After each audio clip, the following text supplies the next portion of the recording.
Tristan time! It's time to work on some Tristan. I haven't really been working on it a whole lot, but just worked on it a little bit. And I'm basically at the point, and I think I kind of mentioned this in the last one too, where all the main modifications are done, so I'm just kind of like bouncing around between parts. So I was working on it the other night and was like, work on this part a little bit, then I'll go work on this part, then I'll work on this part, then go over here and work on this part. And so yeah, that is kind of what is going on at the moment. So let's talk about a few things. The first thing here, let's talk about the head. This is an easy thing because the head, I'm not really doing any modifications to. So really the only thing that I'm going to worry about here on the head is just this seam line down the middle of it. And now what I'm going to do for this is I'm going to make it so that the face part there in the center is removable, because once that seam is sealed up, it's going to be very, very hard to paint the part there inside there for the eyes and like the little red bit under the eyes. You could do that with some really sharp hand painting skills, or you could just very simply modify that. So basically what we're going to do is take out our faceplate here, and you can see there's the peg sticking out the back that is going to plug into here, but what we're going to do is just remove that. Just clean that up there on the back, make sure that's nice and smooth. So then later, once we remove the seam line on the head, this will just be one piece. And then on most HGs, this is kind of just the easy way to fix it. What you would then do is take this face part here, and then that would just slide up into there. But this one is actually a problem because it doesn't actually fit. The ends of this kind of come to a point there, and so it's not going to fit up into there. So how we're going to solve that is taking this apart here once again. Is take this part here for the back of the head. Now this part here is important because that's where the ball joint for the neck fits in, so you don't want to cut too much away of this. And we need this flat surface here where that rectangle bit is. That's where this part will go onto here. The back side where we cut off that tab, that needs to fit onto that because that's where the glue is going to go. So we need to keep that. But this little bit here, just for illustration's sake, let me mark this with a marker so you can see what I mean.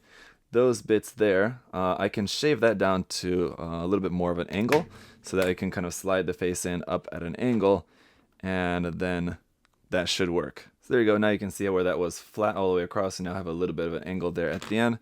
Let's try this. I think it should be enough. If not, we can maybe cut a little bit more.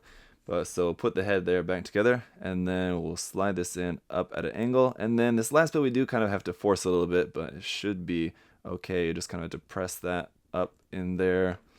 I use this to just give that a little push. There you go, and it just pops into place there.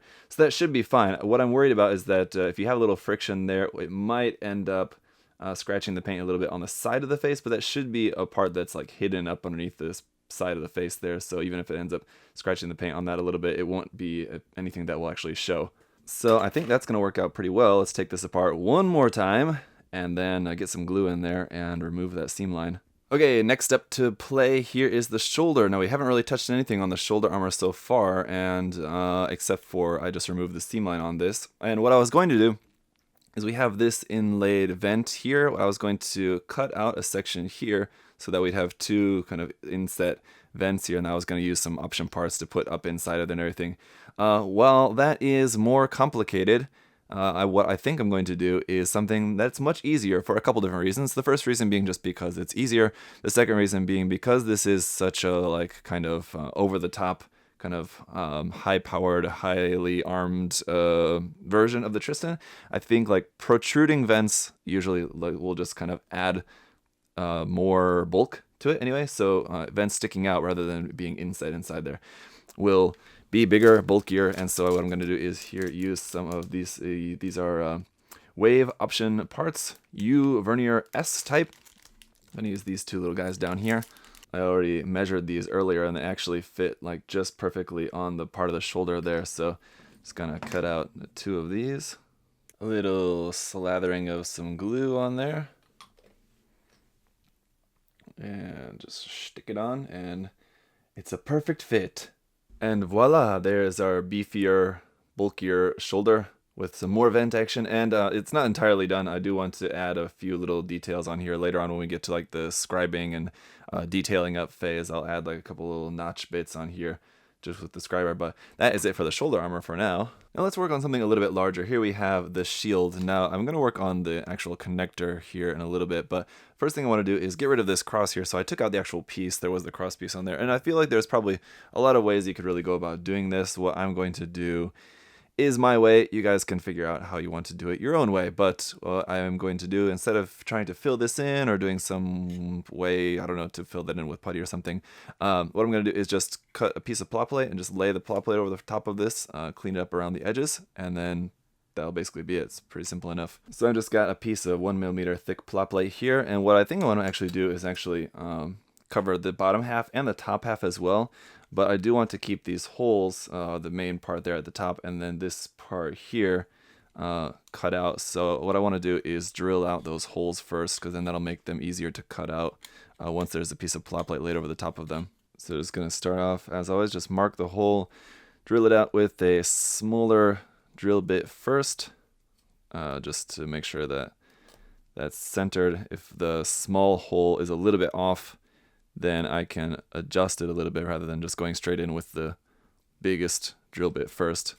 Then if it's off center, it's kind of harder to deal with. So there you go, those look pretty good. So I'm gonna go ahead and switch up to larger drill bit here. Go ahead and just pop those out.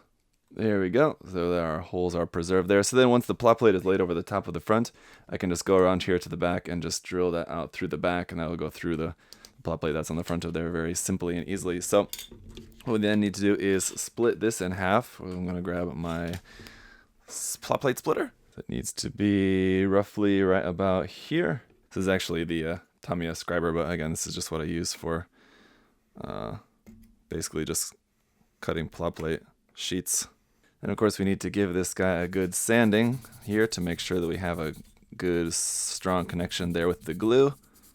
Give this a good slathering of glue all on the surface there. And then we're just laying the plot plate on top and waiting for it to dry. That's pretty much it. Now, because we're taking inspiration here from the Solomon Express, and it's all about having the big, giant, excessive optional weapons parts, I decided I wanted to try to incorporate these here. These are, of course, the beam cannons from the XS Gundam. These are leftover parts from the Deep Striker. And so what I thought about doing here is taking one of these. Let's see. So as you saw, this is what we worked on last time. What I've done in the meantime now is just fixed both of the connection points into the sides of the backpack for these wing bits here, which will hold onto there like that. Now what I'm going to do with these is put this on the inside of the wing here. So there you go, so you can kind of see that. So on his back I also have these two kind of cannons sticking up there in the center as well. So those will be pretty big, pretty giant. I think they'll just add to the overall bigness of the design. Now the thing about this is, for painting this, we have a seam line on here. So this first end cap there, there's no seam on that. So that's easy enough. And then at the other end there, there's this one piece, so that's also easy enough. This little bit here on the side, that's easy. But this part here, this main part, has a seam down the middle of it, and it's also what's holding it to this part here. So this is a very easy fix, this one though. So what we can do is first, let's take off the white parts here. So as you can see, those both sandwich around this peg here on this part. So all we're gonna do is just cut off that peg so that the seam can be removed, and then this can just be slid over the top of that. So now there's no pegs holding it on, but it'll be fine. We'll just glue it later. We'll remove the seam line on this. I've already got this one, which I glued together yesterday. And so now this will just slide over the top of that like that. Now, of course, it's loose. It needs to be glued, but later, once it's painted, you just put a little glue on there, pop that on, and you'll be good to go. So now the problem is, though, also getting this into here. So you've got this big hole and this little hole. We need something to put in between there. I think this ball joint here from the Ball and arm set will fit. So let's give this a try, see if that will fit into there. And it does, so that is good. Now it's gonna be kind of hard to get out. Yes, I did just have to use my teeth for that. But all right, and then that also very easily just fits into here in the wing. So we can just pop that into there. We don't even have to do any modification really for this. That just pops into there. And then this will pop onto there. I'll have to glue this in place so it doesn't slip through, but there you go. That just fits very easily. It's always nice when things work out easily. Okay, so it's a bit shaky. I mean, these parts aren't obviously glued in there yet, but you can sort of get an idea of how big and kind of ridiculous the backpack is going to look. So yeah, like nothing's like quite lined up quite straight, but It's going to be pretty big, bulky, and yeah, pretty awesome once everything's actually glued and staying on there. And again, in the last episode, thank you guys for all of you who gave me feedback talking about what you think I should do with the missile launcher like that. Ultimately, I think I'm just going to leave it like that. Like I said, I think it obviously doesn't make a whole lot of sense being like right behind the head as it is, but I don't think that means that it can't move technically in theory. Now, well, the model actually may not move. I mean, we can just make up and say that it does actually move on the actual mobile suit. Just the high grade version doesn't have that. So if I ever make a master grade version of this, then I might actually make that with like a little movable arm in there. But anyway, so there is what we're working with at the moment. But one thing on the backpack that we need to discuss is the thruster bells on that in the back there. Now these are kind of fine, and really on the back with everything else going on, I don't think really anyone's going to pay too close attention to thruster bells, but I want to keep the connection just because that will make it easier to plug them in here. But I'm just going to basically cut off the majority of the actual bell of the thruster there and replace that here with some HD Builders Parts MS Vernier 01. Some of these that are just larger and more nicely detailed. And once that's crudely sawed off, I'm going to fix that up with the file just so it's nice and neat. So there we go. Once that is cleaned up, we just got a little bit short there. We're going to take our builder's part here, very nice and nicely detailed. Just glue that into there like that, so that's going to make that more extended. And then this will just fit up into there like that, and that's looking a bit more powerful, I think. So that is, I think, going to be pretty much it for this episode. Basically what I need to do now, what I really need to work on is just doing a whole bunch of epoxy puttying. There's a whole bunch of parts that just need a little bit of epoxy puttying here and there. So doing a lot of epoxying and sanding, and then we're pretty much ready to start going in and working on some actual little detail bits. So in the next episode, we'll probably be taking a look at a little bit kind of scribing some little details here and there. Also in the in-between time, I'm also going to probably give everything a bath and spray a first just kind of thin coat of primer as well. That will just give me a kind of easier look around everything without everything being all just kind of rainbow colored and just mixed matched and all looking. It'll help it look a little bit more uniform so that I can see where I want all the little details and everything to go and where further cleanup is going to be needed. So I'm going to work on some epoxying and a little bit of priming off camera, and then the next episode we'll take a look at some scribing and detail up. How's that sound? Pretty good?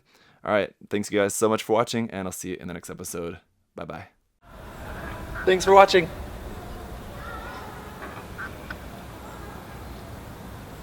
See you next time.